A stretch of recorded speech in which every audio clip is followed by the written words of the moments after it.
नमस्कार, स्वागत है आपका सिटी न्यूज मुजफ्फरपुर में। मैं मुकेश ठाकुर मौजूद हूं आज के दिन भर की तमाम खबरों के साथ। सबसे पहले आज की प्रमुख सुर्खियों पर एक नजर।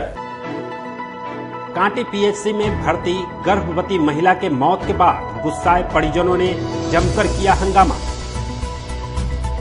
नगर निगम प्रशासन द्वारा नए साल में लोगों के लिए इंदिरा पार्क का सौगात दिया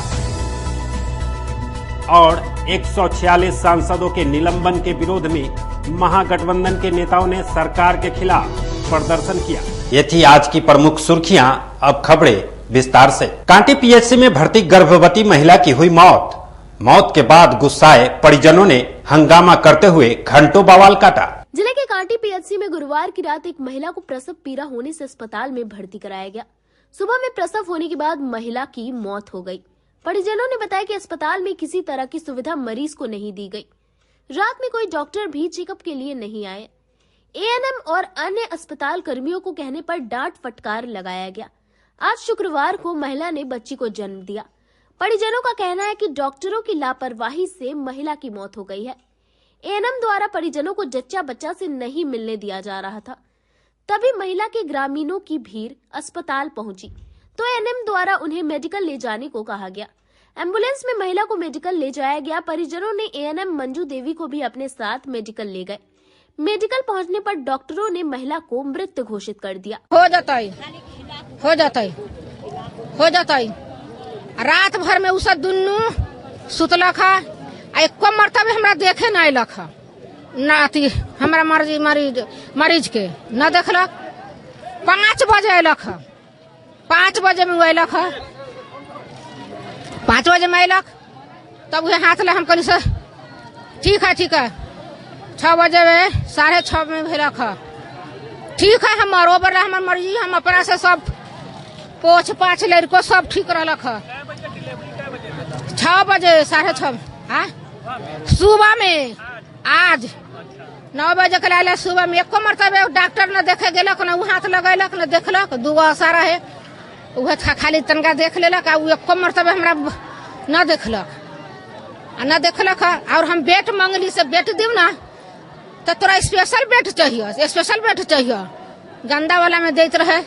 हम कहलियो में हम मरीज के रखू तो मरीज हमारे 1 घंटा नीचे बैठलक है तो दोसर मरीज हटलक है। तब हम ऊपर बेड पर ले गेली है।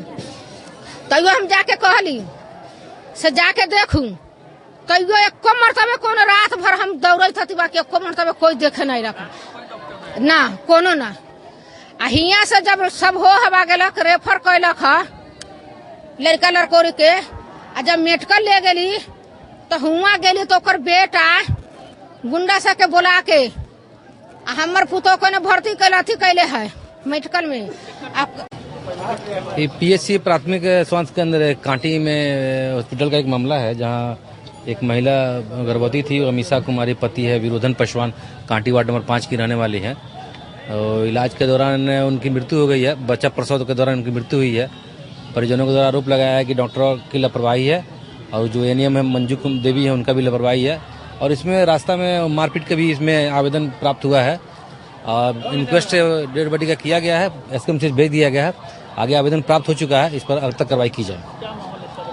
नहीं, अभी थोड़ा आक्रोश है लोगों में, लेकिन समझा बुझा के सबको भेजा गया है। बाकी स्थिति सामान्य। नगर निगम प्रशासन द्वारा नए साल में लोगों के लिए इंदिरा पार्क का सौगात दिया गया। नए वर्ष पर नगर निगम प्रशासन द्वारा आम लोगों के मनोरंजन के लिए नए पार्क प्रियदर्शनी इंदिरा पार्क का सौगात दिया गया है। कंपनी बाग स्थित प्रियदर्शनी इंदिरा पार्क का विधिवत उद्घाटन मेयर निर्मला साहू ने फीता काटकर किया। इस दौरान नगर विधायक विजेंद्र चौधरी, डॉक्टर मोनालिसा, नगर आयुक्त समेत कई पार्षद मौजूद रहे। इस पार्क को भव्य रूप से सजाया गया। साथ ही लोग यहां सुकून से बैठ सके इसकी सारी व्यवस्थाएं की गई थी। यहां पर नए साल में लोग आकर पिकनिक भी मना सकते हैं। इन तमाम चीजों की व्यवस्थाएं इस पार्क में की गई है। उद्घाटन के बाद मेयर निर्मला साहू ने कहा कि नए वर्ष में आम लोगों के लिए इसे खोल दिया जाएगा ताकि नए साल का जश्न यहां आकर लोग मना सके। क्या कहते हैं, इंदिरा गांधी पार्क का उद्घाटन हुआ है। ये बहुत सुंदर पार्क है मुजफ्फरपुर शहर के लिए, यहाँ के बच्चों के लिए। मैं यहाँ के गार्जियन लोग जो गार्जियन लोग जो भी हैं मुजफ्फरपुर शहर वासियों को सभी लोग यहाँ पर आए। अभी से सब विशिष्ट जन लोग के लिए उन लोगों के लिए बहुत ही अच्छा है यहाँ पे आके अपना समय व्यतीत करें। यहाँ नए साल के लिए भी तोहफा है ये मुजफ्फरपुर शहर वासियों के लिए। विलम्ब हो गया है? नहीं, कुछ विलम्ब हुआ, कुछ इसमें कुछ कम है। एक बार मैंने इसका निरीक्षण किया था, इसमें कुछ कमी थी, तो मैंने उनको बोला कि पहले इसको आप कंप्लीट कर लीजिए, पूरा कर लीजिए, उसके बाद इसका। आज पार्क का उद्घाटन हुआ है। इंदिरा गांधी पार्क का उद्घाटन हुआ है। अब शहर के लोगों को यहाँ आकर के नए वर्ष में लोगों को सुविधा होगी और इसका और विकास होता रहे उत्तरोत्तर। इंदिरा गांधी के नाम पर बागवानी बना है तो निश्चित तौर पर सुख समृद्धि। उद्घाटन में कुछ लेट हो गया है, इसलिए लेट होता रहता है, हो गया तो हो गया। नगर निगम काफी तेजी से काम कर रही है शहर में, जो कमी है उसको आगे दूर किया जाएगा। नववर्ष को देखते हुए नए साल में इंदिरा पार्क का उद्घाटन आज हम लोग के द्वारा हुआ है और ये हमारे देश की प्रथम महिला प्रधानमंत्री इंदिरा गांधी जी के नाम पर इस पार्क का नाम इंदिरा पार्क रखा गया। वो महिला सशक्तिकरण की मिसाल थी और हम लोग उनसे प्रेरणा लेते हैं और यहाँ के लोगों को ये गिफ्ट दिया गया है और इसके थ्रू पेड़ पौधे भी बहुत यहाँ लगाए गए हैं। तो पॉल्यूशन को ध्यान में रखते हुए, एयर पॉल्यूशन को ध्यान में रखते हुए बहुत सारे पेड़ भी लगाए गए हैं। लोग 1 जनवरी को आएंगे। यहाँ 3 पार्क अब हो गए, जुब्बा सैनिक पार्क, सिटी पार्क और इंदिरा पार्क। तो लोग आएंगे, मनोरंजन करेंगे। हम लोग जितना भी चाहते हैं यहाँ के लोग। चंदवारा कमरा मोहल्ला स्थित जामा मस्जिद में नमाज पढ़ने के दौरान 2 पक्ष आपस में ही भिड़ गए। नगर थाना क्षेत्र के चंदवारा कमरा मोहल्ला स्थित जामा मस्जिद में नमाज पढ़ने को लेकर शुक्रवार को 2 पक्ष आपस में भिड़ गए। दोनों ओर से समर्थकों की काफी भीड़ जामा मस्जिद के पास एकत्रित हो गई। सूचना पर नगर थाने की पुलिस दलबल के साथ मौके पर पहुंची और लोगों को समझा बुझाकर शांत कराया। नगर थाना क्षेत्र प्रभारी विजय कुमार सिंह ने बताया कि 2 पक्षों में काफी लंबे समय से मस्जिद में नमाज पढ़ाने को लेकर विवाद चल रहा है, जिसमें एक पक्ष के ऊपर कई कांड भी दर्ज किए गए हैं, लेकिन अब तक उसका कोई समाधान नहीं निकला है। शनिवार को वरीय पुलिस अधीक्षक के नेतृत्व में एक बार फिर से दोनों पक्षों के बीच समझौता कराने की कोशिश की जाएगी। वहीं एक पक्ष के मुताबली आबिद असगर ने कहा कि हमारे पास कोर्ट का ऑर्डर है और उसी के हिसाब से हमने मस्जिद में इमाम को नमाज अदा करवाने की जिम्मेदारी दे रखी है, लेकिन दूसरे पक्ष के द्वारा अतिक्रमण करने के उद्देश्य से हमेशा बवाल खड़ा किया जाता है, जिसे हम कभी पूरा नहीं होने देंगे। विवाद कोई किसी पक्ष के बीच में नहीं है। नमाज अदा हुई है, होती रहेगी, आगे भी होती रहेगी। कोर्ट हम 10 साल तक जो अतिक्रमण हुआ, हाई कोर्ट से जजमेंट है हाई कोर्ट का। इस वजह से हम मुतवल्ली हैं। हम इमाम साहब को नियुक्त किए हुए हैं, वो नमाज पढ़ा रहे हैं, आज भी पढ़ाया है। इंडिविजुअल किसी को भी मस्जिद में आने पर रोक नहीं है, लेकिन अतिक्रमणकारी जो लोग हैं जिनका कोर्ट ने नाम दिया वो नमाज नहीं पढ़ा सकते हैं किसी भी हालत में। 2 नमाज नहीं हो सकती है। कब तक पुलिस अभिरक्षा में नमाज पढ़ाई? पुलिस अभिरक्षा का कोई सवाल ही नहीं होता है। हर फ्राइडे को लोग तो आए हैं यहाँ, नमाज पढ़ के चले गए। ये तो क्रिएट मोटिव ये है कि पुनः अतिक्रमण किया जाए। मोटिव नमाज पढ़ना होता तो नमाज पढ़ के लोग चले भी गए होते। यार समय क्या होता है नमाज में, लेकिन मोटिव ये है कि हम पुनः अतिक्रमण कर लें, यही मोटिव है। इमाम के पीछे हम नहीं पढ़ सकते। इमाम के पीछे हम नहीं पढ़ सकते, आप उनका जो इमाम है उनके पीछे पढ़े। यहाँ तो सबसे पहले ये 2 पक्षों में नमाज अदा करने को लेकर प्रॉब्लम है। एक वर्तमान मुतवल्ली हैं वो हैं और एक पूर्व में मौलाना हैं। तो फिलहाल अभी दोनों को समझाया गया है। आज दोनों पक्ष जुटा हुआ था। एक मस्जिद को में नमाज पढ़ रहा था, वो छोड़ने के लिए तैयार नहीं था। दूसरा मस्जिद में जाने के लिए तैयार थे नमाज पढ़ने के लिए। तो ये संघर्ष की स्थिति थी जिसको समझा बुझा के दोनों को अलग अलग रास्ता से घर जाने के लिए कह दिया गया है। अब कल हम लोग दोनों तरफ से 5-5 आदमी को लेके बैठाएंगे और वरीय अधिकारी के निर्देशन में एक हल निकालेंगे जिसमें शुक्रवार को कैसे नमाज अदा किया जाए और दोनों पक्षों में सामंजस्य बनाने की कोशिश करेंगे ताकि किसी तरह की भविष्य में विवाद न हो। बहुत दिनों से ये विवाद चल रहा है। विवाद काफी दिनों से ये विवाद चल रहा है। और इसमें कई केस हुआ है। मौलाना साहब पे इसमें बहुत सारे केस दर्ज किया गया है। सरकारी जमीन पर अतिक्रमण बता घर पर बुलडोजर चलाने के मामले में मुजफ्फरपुर न्यायालय में सुनवाई हुई। मड़वन सीईओ हल्का कर्मचारी भारी पुलिस बल की सहयोग से राकेश कुमार के घर को सरकारी जमीन पर अवैध कब्जा बताकर जेसीबी लगाकर ध्वस्त कर दिया, जिसको लेकर राकेश कुमार ने मुजफ्फरपुर न्यायालय में मड़वन सीईओ और हल्का कर्मचारी पर परिवार दायर किया। आज इस मामले में न्यायालय में सुनवाई हुई है और न्यायालय द्वारा इस पूरे मामले पर संज्ञान लिया गया। परिवारकर्ता ने बताया कि हम बैंक से लोन लेकर घर बनवाए थे और जब घर बनवा रहे थे तो कोर्ट नहीं आया और 2 मंजिला घर का निर्माण कराने के बाद सीओ और हल्का कर्मचारी ने सरकारी जमीन बताकर मेरा घर तोड़वा दिया। करीब 2 वर्ष पूर्व हमने सेंट्रल बैंक ऑफ इंडिया से लोन लेकर के अपने निजी जमीन में मकान बना रहा था। मकान करीब जब शुरू किए तो कोई तरह का आपत्ति कुछ नहीं हुआ था। जब 2 मंजिल मकान जब बन चुका था तो उस समय मैं अतिक्रमण बाद चला करके मेरे घर को पूरा बुलडोजर से लेकर तोड़ दिया गया था। फिर हमने जगह जगह अधिकारी लोगों को कंप्लेन भी इसके बारे में किए थे, लेकिन कहीं से कोई राहत नहीं मिला तो हमने परिवारवाद दायर किया था। सीओ मरवन सतीश कुमार, राघवेंद्र कुमार कर्मचारी और एक उनका अवैध कर्मचारी सहयोगी था जो नाजायज मनोज कुमार। आखिर मरवन सीओ का क्या फायदा था जो आप बुलडोजर चलवा दिया? वो हमसे कुछ पैसा का डिमांड किए थे, जिसका हमने लिखित सूचना अपने जिलाधिकारी को भी दिया था पूर्व में। अधिकारी सतीश कुमार मरवन, हल्का कर्मचारी राघवेंद्र कुमार एवं अन्य अपराधियों के द्वारा ये परिवादी राजेश कुमार की निजी जमीन में बने पक्का मकान को मनमाने तरीके से जेसीबी से ध्वस्त कर दिया गया था पुलिस बल के सहयोग से, और जिसको लेकर के परिवादी राजेश कुमार को करीब 20-25 लाख रुपए की हानि उठानी पड़ी थी। राजेश कुमार परिवादी के द्वारा मुजफ्फरपुर जिला के विभिन्न सक्षम पदाधिकारियों को आवेदन दे करके और न्याय की गुहार लगाई गई थी, लेकिन परिवादी के आवेदन के आलोक में कोई कार्रवाई मुजफ्फरपुर के सक्षम पदाधिकारियों के द्वारा नहीं किया गया।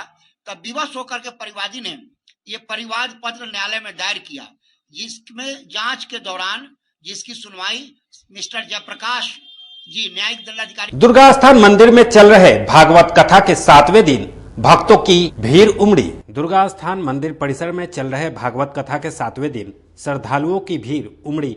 भागवत कथा सुनने के लिए दूर दूर से श्रद्धालु मंदिर परिसर पहुंचे हुए थे। कथावाचक गोस्वामी पीयूष जी महाराज की कथा को सुनकर भक्त मंत्रमुग्ध हो गए। भागवत कथा 31 दिसंबर तक चलेगी। पीयूष जी महाराज कथावाचक पीयूष जी महाराज ने बताया कि लोगों को इस कथा के माध्यम से जीवन का मोल बताया जा रहा है।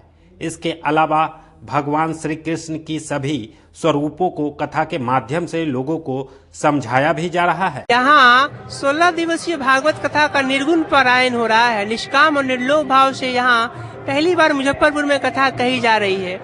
जीवों को उनके ही वास्तविक स्वरूप का बोध कराने के लिए ही यहाँ भागवत कथा का आयोजन हो रहा है, स्वयं दुर्गा महारानी की प्रेरणा से। आज 7वें दिन की कथा में हमने सर्वप्रथम श्रवण किया है महाराज परीक्षित का वह प्रश्न जो उन्होंने संतों से किया था कि मरने वाले मनुष्य को क्या करना चाहिए। इसी का उत्तर देना सुखदेव जी महाराज ने शुरू किया है और कहा है कि प्रत्येक मनुष्य की आयु नष्ट हो रही है। जीवन का अंतिम और सबसे सफल समय वही है जो मनुष्य सत्संग करता है। इसी की व्याख्या आगे के दिनों में भी चलेगी और यहाँ राधा रानी और श्याम सुंदर का भी दर्शन हो रहा है दिव्य रूपों में, और उनकी बाल लीलाओं का भी यहाँ वर्णन किया जा रहा है। आज एकादशी का महात्म भी हम लोगों ने श्रवण किया है, क्योंकि कल एकादशी है, मोक्षदा एकादशी, और कल मोक्षदा एकादशी पर विशेष प्रकाश डाला जाएगा। 31 दिसंबर तक यहाँ कथा चलेगी। जिनको भी अपना कल्याण करना हो सब परिवार आकर उसका लाभ अवश्य उठाएं। जय श्री कृष्णा। 146 सांसदों के निलंबन के विरोध में इंडिया महागठबंधन के सभी दलों के नेताओं ने केंद्र सरकार के खिलाफ प्रदर्शन किया। मुजफ्फरपुर के समाहरणालय परिसर में धरना स्थल पर मुजफ्फरपुर इंडिया गठबंधन के संयुक्त तत्वाधान में निलंबित सांसदों के विरोध में धरना प्रदर्शन किया गया। इस दौरान केंद्र सरकार और भाजपा के खिलाफ जमकर नारेबाजी की गई। इस धरना में जिला इंडिया गठबंधन और महागठबंधन के साथ अन्य दल के कार्यकर्ता और विधायक मौजूद रहे। राजद विधायक निरंजन राय ने कहा कि इंडिया गठबंधन के द्वारा प्रत्येक मुख्यालय पर धरना का कार्यक्रम आयोजित किया गया है, जिसके तरीके से केंद्र की भाजपा सरकार गरीब विरोधी, नौजवान विरोधी, किसान विरोधी जो सरकार है उसको उखाड़ फेंकने के लिए देश भर में इंडिया गठबंधन की सभी साथी और सभी नेता कार्यकर्ता लोग धरना प्रदर्शन कर रहे हैं। निलंबित किया गया, धरने पे बैठे हुए हैं, पर क्यों किया गया? 146 सांसदों को निलंबित देश में पहली बार है कि यह लोकतंत्र देश पे लोकतंत्र की हत्या हो रही है। 146 सांसद अपनी बात को रख रहे हैं, आवाज उठा रहे हैं, जनता उनको जिता के भेजती है कि पार्लियामेंट में आवाज उठाने के लिए, और यह हिटलर शाही की तरह मोदी सरकार जो है 146 सांसदों को निलंबित कर दी। उसी के विरोध में इंडिया गठबंधन पूरे भारत में धरना प्रदर्शन कर रही है। मुजफ्फरपुर जिला इकाई इंडिया गठबंधन, जिसमें कांग्रेस, जदयू, राष्ट्रीय जनता दल, सीपीआई, सीपीएम, माले, तमाम जो भी गठबंधन के लोग हैं, हम लोग प्रदर्शन धरना कर रहे हैं। और यह हिटलर शाही सरकार का पतन की ओर जो है उनका जो हाल है वो पतन की ओर है। वो कहते हैं कि उपराष्ट्रपति के मजाक उड़ाया, जो मैजिक कर रहे हैं, जो वीडियो वायरल हुआ है प्रधानमंत्री का, क्या यह संघ का अपमान करने का काम किया गया। 146 सांसद को, राज्यसभा और लोकसभा से निर्वाचित सांसद को जो सदस्यता रद्द करने का काम किया गया, ये मोदी तानाशाही है, वो नहीं चलेगी। वो हिटलर शाही नहीं चलेगी।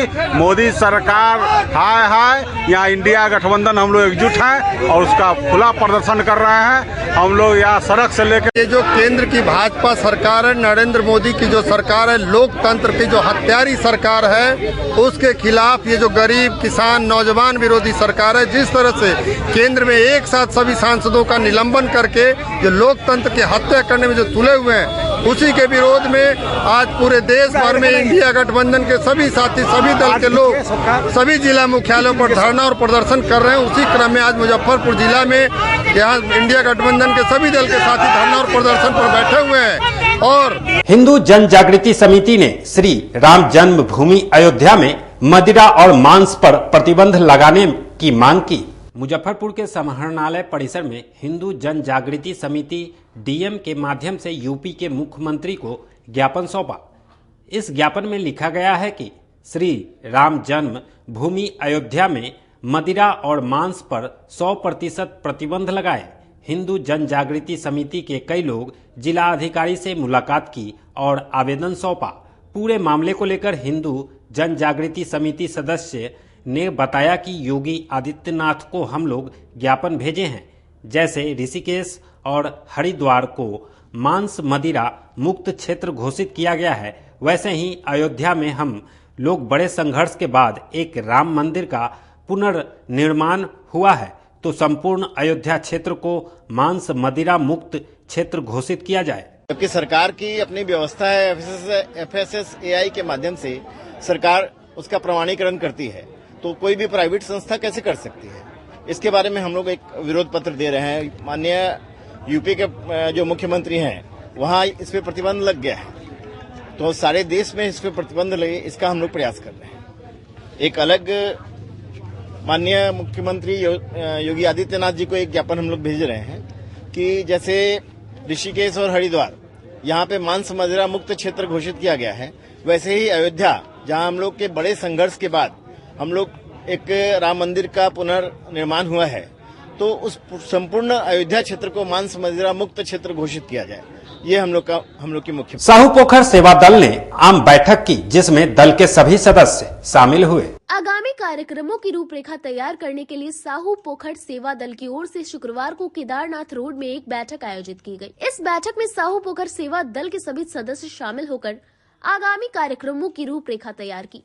बैठक के बाद मीडिया से बात करते हुए मुख्य संरक्षक प्रभात कुमार ने कहा कि साहूपोखर सेवा दल की ओर से हर महीने 2 कार्यक्रम का आयोजन किया जाता है, जिसमें अमावस्या पर भोलेनाथ का महाश्रृंगार व पूर्णिमा पर मां गंगा की आरती की जाती है। इसके साथ ही अन्य तरह के कार्यक्रमों का भी आयोजन किया जाता है, जिसको लेकर आज की यह मासिक बैठक आयोजित की गई है।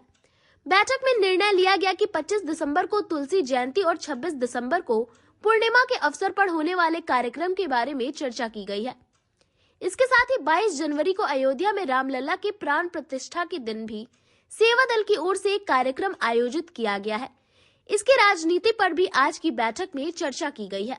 देखिए, आज साहू पोखर पूजा समिति की मासिक बैठक हुई। हर महीने हम लोग 2 कार्यक्रम करते आ रहे हैं। हर अमावस्या को भोलेनाथ साहू पोखर महादेव का महासिंगार रुद्राभिषेक और साथ ही हर पूर्णिमा को गंगा आरती बनारस के तर्ज पर यहाँ की जाती है। साथ ही साथ यह 25 दिसंबर जो 2 दिन बाद आने वाला है, उस दिन बड़ा दिन के रूप में हम लोग मनाते हैं। उस दिन हम लोग तुलसी जयंती अपने संस्था की ओर से भी करेंगे, मोहल्ला और जिला वासी से भी अनुरोध करेंगे कि उस दिन आप मोमबत्ती न जलाकर, हमारे सभ्यता संस्कृति परंपरा में कहीं मोमबत्ती का कहीं कोई विधान नहीं, आप हमारे जो देवता हैं उनका पूजन पाठ करें और तुलसी जयंती एक तुलसी का पौधा अपने घर पे अवश्य लगाएं। अगर किसी को कोई उपहार ही देना है तो केक और बिस्कुट और टॉफी न देकर एक तुलसी का पौधा दे। इसके लेकर हम लोग आज सब यहाँ बैठे हैं। साथ ही साथ 26 तारीख को यह जो मार्गशीर्ष माह का जो पूर्णिमा है उसे भी बड़ा उत्साह पूर्वक हम लोग मनाएंगे। साथ ही साथ 22 जनवरी को रामलला हमारे अयोध्या आ रहे हैं, उसके लेकर भी साहू पोखर पूजा समिति की ओर से 22 जनवरी को भी साहू पोखर पर विशेष आयोजन, भव्य आयोजन होगा। उसी के लेकर आज की यह बैठक आयोजित की गई। वक्त हो चला है एक छोटे से ब्रेक का, मिलते हैं ब्रेक के बाद। सोने की सुंदरता और चांदी की चमक के साथ शुद्धता का पूरा भरोसा आपको दे रहा है श्री लक्ष्मी अलंकार ज्वेलर्स। त्योहार हो या शादी, ज्वेलरी का विशाल रेंज एक ही छत के नीचे आपको मिलेगा। संजय जी काटी वाले ने अब अपनी पहचान रिटेल के माध्यम से आम लोगों से रिश्ता बनाने की कोशिश की है। हीरा, सोना और चांदी के अत्याधुनिक डिजाइन की ज्वेलरी आपके लिए लाई है। यहाँ EMI की भी सुविधा दी जा रही है, तो एक बार यहाँ अवश्य पधारे। श्री लक्ष्मी अलंकार, गरीब स्थान मंदिर के बगल में, मुजफ्फरपुर। हमारा मोबाइल नंबर है 9334907331 और 9304907331। उत्तर बिहार का पहला नीलकमल एक्सक्लूसिव शोरूम खुल गया है आपके अपने शहर में। नीलकमल इंडिया की फेवरेट फर्नीचर ब्रांड है। इस कंपनी के सभी रेंज एक ही छत के नीचे आपको मिलेंगी। होम फर्नीचर, ऑफिस फर्नीचर की सभी रेंज यहाँ उपलब्ध है। कंपनी का एक्सक्लूसिव शोरूम होने के कारण 40% तक की विशेष छूट मिल रही है। इसके अलावे 0% इंटरेस्ट के साथ बैंक से फाइनेंसिंग की भी सुविधा उपलब्ध है। तो देर मत कीजिए, एक बार हमारे यहाँ अवश्य पधारे। हमारा पता है Mithanpura, Narayanpur road, opposite Vaishali management college और हमारा मोबाइल नंबर है 9334900888 और हमारा दूसरा नंबर है 7004320580। यूए एसोसिएट नीलकमल का फर्नीचर शोरूम नारायणपुर से हट करके मिठनपुरा चौक के समीप क्लब रोड में हम लोगों ने अभी स्थापित किया है, जहां आपको होम फर्नीचर के, ऑफिस फर्नीचर के विस्तृत रेंज देखने को भव्य रूप से मिलेंगे। और हमारे पास मैट्रेस की भी एक बहुत अच्छी रेंज उपलब्ध है और साथ ही साथ हमारा लगन का भी काफी भारी डिस्काउंट ऑफर चल रहा है, जिसमें 40% तक की छूट दी जा रही है। और साथ में हमारे यहाँ फाइनेंस की भी सुविधा है, जिसमें आप बजाज से, HDFC से 0 डाउन पेमेंट पर भी सारी चीजें ले जा सकते हैं। तो आप लोगों से निवेदन है कि एक बार आकर के हमें सेवा का मौका। मुजफ्फरपुर जिले की शान बन चुकी बाबा लहठी अब लोगों की जरूरत बन चुकी है। अत्याधुनिक रेंज और भरोसे को समेटे हुए लोगों के लिए नई नई डिजाइनर लहठी बाजार में उतारते रहते हैं। ऐश्वर्या राय बच्चन, सचिन तेंदुलकर की पत्नी से लेकर न जाने कितने सारी नामी हस्तियां इस लहठी के दीवाने हो चुके हैं। लोगों के साथ ने ही बाबा लहठी की पहचान देश से लेकर विदेश तक बनाई है। ऐसा साथ बनाए रखने के लिए आप लोगों का तहे दिल से धन्यवाद। अपने सपनों की आशिया को दे एक नई पहचान माँ भवानी डेकोर प्राइवेट लिमिटेड के साथ, जो है ऑथराइज्ड डिस्ट्रीब्यूटर ऑफ कजारिया। देश की मिट्टी से बनी टाइल से देश को बनाते हैं। और जहां मिलती है सभी प्रकार के Indian and imported granite, marble, sanitary एवं कोटा स्टोन का अनोखा एवं आकर्षक संग्रह। माँ भवानी डेकोर प्राइवेट लिमिटेड मतलब a complete floor solutions. New 0 mile Dadar road, Muzaffarpur. Call 9934753111। Movers international, अब आपकी अपनी दुकान, जहां आपको सस्ते दामों पर मिलेंगे लेडीज, जेंट्स और किड्स के लिए जूते, सैंडल, स्लीपर, वह भी सस्ते दामों पर। यहाँ Bata, Action, Campus, shoe factory, flip flop, catch, movers जैसे ब्रांड एक ही छत के नीचे मिलते हैं। इसके अलावा बाटा के अलावे सभी ब्रांड के शोरूम से कम कीमतों पर यहाँ प्रोडक्ट्स उपलब्ध है। इसके अलावा लेडीज और किड्स से एक से बढ़कर एक आर्टिकल दिए गए हैं। साथ ही जॉकी के इनरवेयर का विशाल रेंज उतारा गया है, वह भी शोरूम से कम कीमतों पर, जो कि आपको आकर्षित करेंगे। तो एक बार हमारे यहाँ अवश्य पधारें। हमारा पता है Aam Gola, opposite V2 cart, Muzaffarpur. Contact us on 8210654338। Break के बाद आप सभी का एक बार फिर से स्वागत है। बढ़ते हैं अगली खबरों की तरफ। चैम्बर ऑफ कॉमर्स के सभागार में सूक्ष्म, लघु एवं मध्यम उद्यमियों द्वारा व्यापार को बढ़ाने के लिए सरकार की नई स्कीम के बारे में उद्यमियों को जानकारी दी गई। सूक्ष्म, लघु एवं मध्यम उद्यमियों को अपने व्यापार को बढ़ाने एवं मंत्रालय की नई स्कीमों के बारे में जानकारी देने के लिए उत्तर बिहार वाणिज्य एवं उद्योग परिषद के सभा कक्ष में शुक्रवार को एक जागरूकता कार्यक्रम का आयोजन किया गया। इस कार्यक्रम में सूक्ष्म, लघु एवं मध्यम उद्यम मंत्रालय MSME के पदाधिकारियों ने उद्यमियों को मंत्रालय के नए स्कीमों के बारे में जानकारी दी। इसके साथ ही उद्यमियों को ये भी बताया कि कैसे वे अपने उत्पादन को बढ़ा सकते हैं। मौके पर सूक्ष्म, लघु एवं मध्यम उद्यम मंत्रालय MSME के पदाधिकारी ने बताया कि इस तरह के कार्यक्रम से उद्यमियों को काफी लाभ मिलेगा। वे अपने उत्पादन को बढ़ा सकते हैं और उसका एक्सपोर्टेशन भी बढ़ा सकते हैं। कार्यक्रम का उद्देश्य है ये MSMEs का कॉम्पिटिटिवनेस बढ़ाने के लिए है। ये 3 तरीके से बढ़ा सकते हैं। एक है वेस्ट रिडक्शन का थ्रू कर सकते हैं, दूसरा है ऑप्टिमम यूटिलाइजेशन ऑफ स्पेस और रिसोर्सेज का तरफ से यूज कर सकते हैं, दूसरा है क्वालिटी एनहांस करके और सेफ्टी एनहांस करके और जो उद्यमियों का नॉलेज बढ़ा करके ये इम्प्रूव किया जा सकता है। इस कार्यक्रम से बहुत फायदा होगा उद्यमियों के लिए आगे बढ़ने के लिए, और अपना प्रोडक्शन ही नहीं है, एक्सपोर्ट्स भी कर सकते हैं। किस तरीके के फायदे हैं? ये अपना प्रोडक्टिविटी को बढ़ा सकते हैं, उत्पाद को उसका रेट कम किया जा सकता है, जो प्रोडक्शन है वो ज़्यादा कर सकते हैं उतना ही खर्चा पे, और उससे कॉम्पिटिटिव होने से एक्सपोर्ट्स भी बढ़ जाएगा उसका। जिला जदयू शिक्षा प्रकोष्ठ द्वारा नवयुवक समिति सभागार में सम्मान समारोह कार्यक्रम का आयोजन किया गया। जनता दल यूनाइटेड शिक्षा प्रकोष्ठ की ओर से शुक्रवार को नवयुवक समिति ट्रस्ट के सभागार में मिलन सह सम्मान समारोह का आयोजन किया गया। कार्यक्रम में जनता दल यूनाइटेड शिक्षा प्रकोष्ठ का गठन किया गया। सभी सदस्यों को शॉल उड़ाकर व माला पहनाकर सम्मानित किया गया। मौके पर प्रदेश जदयू के महासचिव सह जिला संगठन प्रभारी जागेश्वर राय ने कहा कि आज का कार्यक्रम काफी बेहतरीन रहा और हम आशा करते हैं कि जनता दल यूनाइटेड शिक्षा प्रकोष्ठ अच्छा कार्य करेगी और जदयू का काफी प्रचार प्रसार होगा। वहीं उन्होंने आगामी लोकसभा चुनाव को लेकर कहा कि हम लोग 1 वर्ष पूर्व से ही इसकी तैयारी शुरू कर चुके हैं और बिहार में सभी 40 लोकसभा सीटों पर इंडिया गठबंधन की जीत होगी। इसके साथ ही उन्होंने एक बार फिर से नीतीश कुमार को प्रधानमंत्री मटेरियल बताते हुए कहा कि पूरे देश में उनके अलावा कोई दूसरा ऑप्शन नहीं है। साल पहले से ही चल रहे हैं और पूरा आश्वस्त है कि सारे जगहों पर बिहार में जितना भी 40 सीट है हम लोग का गठबंधन लेगा 40 से 40। तो 2 स्टेट में और भी दावा किए थे कि पूरे होगा, कुछ में फेल कर गए और अभी कई जगह फेल किए हैं। तो पूरा आपको आश्वासित करते हैं कि हम लोग का पूरा 40 से 40 सीट लेंगे और उसी तरह से तैयारी भी कर रहे हैं।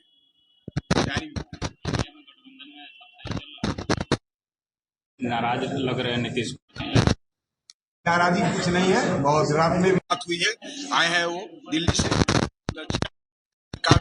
और सभी लोग मान सम्मान को रखते हुए, सभी बड़े नेता है उन लोग के मान सम्मान को रखते हुए कांग्रेस ने भी अपना परिचय दिया और ममता बनर्जी ने भी परिचय दिया है कि भाई सब सही चलेगा और सही अंदर में सब सही चलेगा। क्या लग रहा है मंत्री मटेरियल है? हाँ बिल्कुल बिल्कुल, इससे इनसे मटेरियल तो है ही नहीं भारत में। लेकिन खड़गे जी का नाम आ रहा है। खड़गे जी का नाम कुछ लोग ले रहे हैं जो कंफ्यूज कर रहे हैं भारत को, ऐसा कुछ नहीं। राम जन्मभूमि न्यास समिति के महासचिव ने रामलला के प्राण प्रतिष्ठा को लेकर चेंबर के सभी सदस्यों के साथ बैठक की। अयोध्या में 22 जनवरी को रामलला का प्राण प्रतिष्ठा होना है। पूरे देश में उस दिन उत्सव के रूप में मनाया जाएगा, जिसको लेकर व्यापक रूप से तैयारियां की जा रही हैं। उत्तर बिहार वाणिज्य परिषद के सभागार में शुक्रवार को इसको लेकर राम जन्मभूमि के न्याय समिति के महासचिव महेश्वर कामेश्वर चौपाल ने परिषद के सदस्यों के साथ एक बैठक की। बैठक के बाद मीडिया से बात करते हुए कामेश्वर चौपाल ने कहा कि अयोध्या के नवनिर्मित राम मंदिर में 22 जनवरी को रामलला का प्राण प्रतिष्ठा होने जा रहा है। इसको लेकर पूरे विश्व में उल्लास का माहौल है। हम लोग देश के हर मंदिर में उस दिन उत्सव के तौर पर मनाएंगे। इसी कड़ी में मुजफ्फरपुर में भी सभी मंदिरों में उस दिन उत्सव मनाने को लेकर आज की ये बैठक आयोजित की गई है। साथ ही राम मंदिर निर्माण के बाद मां जानकी मंदिर का भी उसी तर्ज पर जीर्णोद्धार हो, इसके लिए भी आज बैठक में चर्चा की गई। आज के ही दिन 1949 में प्रभु राम प्रकट हुए थे अयोध्या में।